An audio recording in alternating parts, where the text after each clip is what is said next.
大家好，欢迎来到爱心厨园，我是玉环。炎炎夏日，有没有不想做饭或者没有胃口吃饭呢？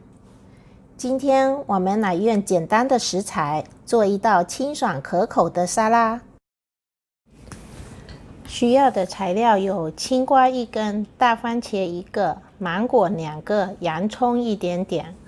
调味料需要盐1茶匙半、胡椒粉半茶匙、麻油1茶匙、炒熟的芝麻1汤匙。取一个小锅，水烧开，番茄用刀在两头都画个十字刀，放在滚水里烫一下，捞起来，这样就容易剥皮了。不剥皮也可以的。再准备1碗盐水，把洋葱切成小颗粒，泡在盐水里备用。青瓜去皮去心，切成小块，放入大碗中。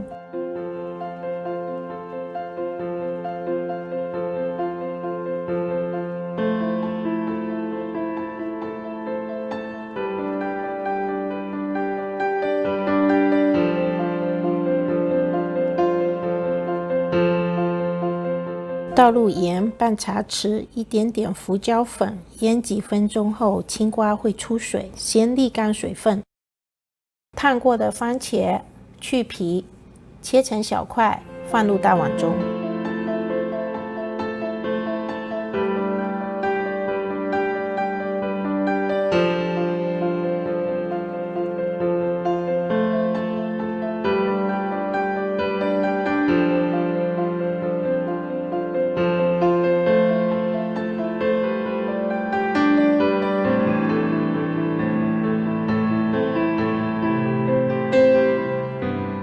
加入盐1茶匙、胡椒粉半茶匙、麻油1茶匙，搅拌均匀。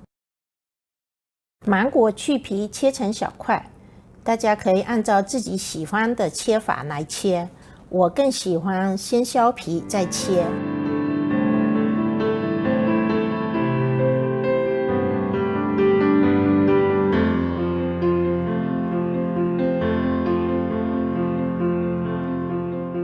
将切好的芒果放入大碗中，洋葱沥干水分也加入大碗中，搅拌均匀后撒入一些熟芝麻。一道色彩鲜艳、清凉爽口的沙拉就做好了。这道菜的食材很随意，喜欢吃什么就多放什么，带去 party 也很受欢迎哦。如果是带去 party， 我建议操作的时候戴上手套。